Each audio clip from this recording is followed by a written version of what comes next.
What's going down, folks? It's your boy C23 back on the sticks once again with another Madden 17 franchise video for you guys. Well, I can't really say it that way because this isn't the traditional video that you guys are used to.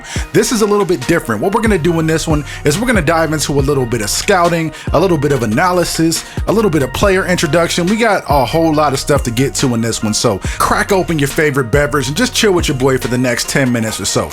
Now, just to let you guys know, and this is specifically to those people who kept asking me about it, I did plan on doing this video during the bye week, and since the Falcons have a pretty late bye week, as you can see, I figured why not just going ahead and do it now. And folks, there will be no gameplay in this one. This is going to be straight commentary, just so you guys know. So the first thing that I want to get into is the player stats. A lot of you guys have been asking me about the stats, asking me who's the rushing leader, who has the most catches, who has the most picks in the league. We're about to cover all that. Taking a quick look at it right now, though, you can see that Big Ben Roethlisberger has the most passing yards in the NFL at the moment. He's got 2,605 passing yards and 17 touchdowns, followed by Blake Bortles. To be honest with you guys, I'm a little surprised by that. I figured that Blake would be in the top 10, but not top 5, let alone number 2. That's pretty impressive. Now, Blake is followed up by Andy Dalton and Kirk Cousins, followed by Drew Brees, Russell Wilson, and Brock Osweiler. But check this out, you guys. Drew Brees has 12 picks through 9 weeks. I think he only had about 10 all season last year. That's crazy, though. Now, if you guys are wondering where Matt Ryan ranks on this list, he's all the way near the bottom at 22nd overall. So we're just going to pretend like that's not even happening and just keep going in this video. Now, taking a look at Devontae, though, Devontae is leading the NFL in rushing with 990 yards through 9 weeks, folks. That puts him on target for about 17, dang, my brain is shutting off. It's late, you guys. 1760, I think.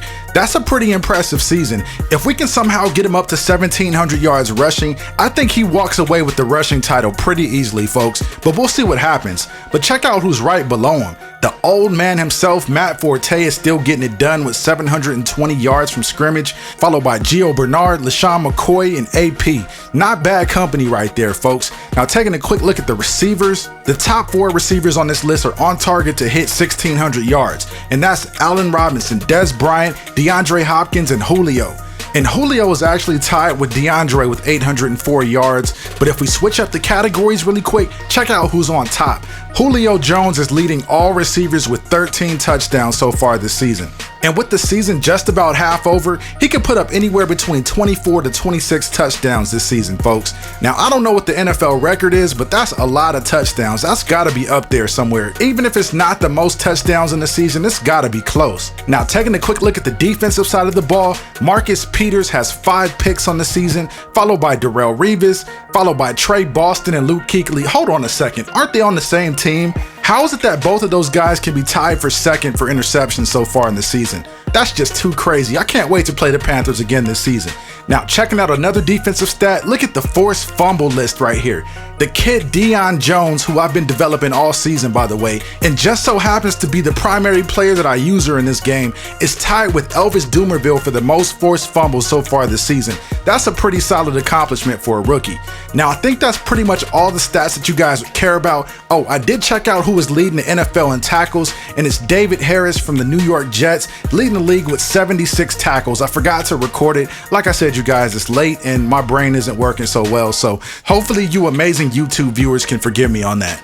Now, jumping into the league standings really quick, there's no secret who's on top of the league right now. It's the Carolina Panthers. But check out this logjam of 5-3 teams right here, you guys. There's got to be about 5 or 6 teams that are all locked in at 5-3 right here. That's crazy. And it's almost the same with 4-4 teams. There's about 5 teams with a 4-4 record. So that's definitely going to be something to keep an eye on as we get closer to the playoff race.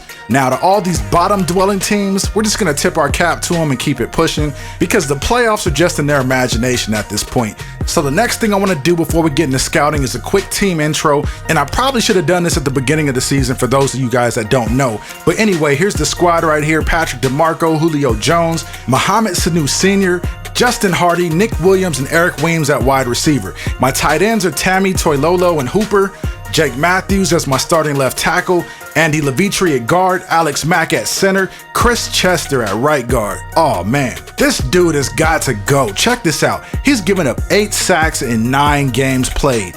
Are you serious? He's just a walking sack giver upper, if that makes any kind of sense. Had I known that this was going to be the type of player that he was, I probably would have traded him before the deadline, but since that's already passed, I'm kind of stuck with him. So we're just going to wish upon a star and hope that he doesn't get Matt Ryan killed. Now, as you guys know, my right tackle is Ryan Schrader, and man, was I wrong about this guy. I'm not sure if you guys saw it earlier in the last screenshot for Chester, but Schrader was on there too.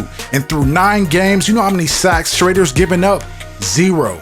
And on top of that, he's not bad in the run game at all. I've even gone back and taken a look at some of the plays where I run off right tackle, and he's actually done a really good job. If you guys don't believe me, pause this video right now, open up another tab in your browser, and go back to my very last video against Tampa Bay. There's a play in that game where Tevin Coleman breaks a 70-yard touchdown run off right tackle. Take a look at what Ryan Schrader does on that play. I'm really starting to regret not re-signing Ryan Schrader when I had the chance. I think I made a mistake there, folks. And you know, you guys told me, I'll give you guys credit. And you guys know I'll be the first to admit when I made a mistake, so that one's on me. We've got Adrian Claiborne at our left DN spot, Jonathan Babineau at D tackle, and at 34 years of age, he's clearly our best D lineman, folks. I'm just throwing that out there for all of you guys that don't want me to re-sign him. Now, our starting left outside linebacker is Sean Weatherspoon, and I say that with an asterisk because I think Spoon's days might be numbered. Check out Devondre Campbell's stats: 85 speed, 83 tackle, 77 block shedding, 79 power, and 81 pursuit. If we can just get his play rec and awareness up, he could be a monster right there, folks. Now at middle linebacker, you guys already know Deion Jones is my starter, and then we have Vic Beasley on the other side at linebacker. At corner, we got Desmond Trufant, Robert Alford, and Jalen Collins. At free safety, we got Ricardo Allen, who we just re-signed to a new deal, and then Keanu Neal, the rookie, at the other strong safety spot. And if you care about special teams, Matt Bosher and Matt Bryan are my punter and kicker. Now, getting into the scouting part of the video, folks, I'm just going to toss you guys my idea of what we could possibly do in the upcoming draft. And obviously, I'm showing the wide receiver here first for a reason. I think wide receiver needs to be a very high priority on my squad. I know you guys have seen about 8 of my videos now, and you've seen how anemic the passing game can look once Julio Jones gets covered up. So I definitely have to find another option to play opposite Julio. And also, I think I'm probably going to get killed here by saying this, I don't think it's ever too early to start thinking long term to find his possible replacement, because as beastly as he is right now, the fact remains is that he's not as young as he once was. So I'm thinking wideout should be one of our top 3 picks, maybe even top 2. Now, the way that this season is shaping up to be so far, I think that we're probably going to end up picking anywhere in the middle of the round to the end of the round. So chances are Kendall Burney right there might be available. Also, Melvin Kraft might be available, although all these B-minuses are kind of making me want to push him down the draft board a little bit. But I've kind of got my eye on a late round guy right here, and that's the wide receiver Kevin Body. He's 6'2", 217 pounds. He has an A- spec catch, B+ catch in traffic, and a solid B catching rating. If he can run a little bit, that definitely could be our pick in this upcoming draft, folks. What do you guys think about that? Drop me a comment and let me know. As for the rest of these other wide receivers, I've kind of scouted a little bit just to look at, but to be honest with you guys, I really haven't shifted my focus outside of the main 8 or 9 guys. That's how certain I am at taking a wide receiver early in the draft. Now, another position of need, and I'm just now starting to scout it a little bit, is the left tackle spot, because we're probably going to end up losing Ryan Schrader. So a lot of you guys have been recommended what I think is a pretty good idea is that I draft the left tackle and then kick Jake Matthews over to the right tackle spot. And of course, this is all contingent on me actually losing Schrader and not being able to find a replacement. So that could end up being what happens, but we'll see how it all plays out. Now, another idea that I want to toss out to all you Madden GMs out there is, what if I take one of these mid-round guys like Jabril Tutt we just scouted? How do you guys think a guy like him would fit at right tackle just as a temporary type of band-aid type of player until I'm able to get the right tackle that I really want? How do you think that'll work out? Because I'm really starting to think that that might be another option that we can look at, especially if we can't find a replacement for Schrader before the draft. Just something to think about. Now, another major position of need is the right guard spot. You guys saw what Chris Chester was doing earlier, so he's got to go. The problem is though, you guys, is that I don't think his replacement's in the draft. There are nothing but a bunch of mid to late round guys that I'm probably going to end up having to scout due to the fact that I really need a right guard. But what I'm really hoping for, you guys, is that I'll be able to take care of right tackle and right guard in free agency, and then I can just come into the draft and focus on skill positions and depth. Because as you guys can see right here in scouting the right tackles, there's really no difference between the guy with the first round grade and the guy with the fourth round grade. They're pretty much all the same player, more or less. So as you guys can tell here, I'm not too optimistic about offensive linemen in this draft. Maybe something could change come draft day, but I'm really hoping that I can stay away from any of those guys if I need to pick a starter. Now moving over to the defensive side of the ball, my outlook on this draft changes just a little bit, because just like the wide receiver class, there's one guy that caught my eye in this one, and it's the left end Victor Garcia. Now he's being scouted as a 3-4 defensive end, and for him to play that position, he's gonna have to have decent enough strength to play the B gap and also control the edge in the C gap. So you guys already know what I'm thinking. If everything checks out during the combine the way that I think it could, I could draft him and then line him up right next to Sheed at the D tackle spot. I think that could work, especially if we decide against bringing back Babineau, but that's still up in the air for now.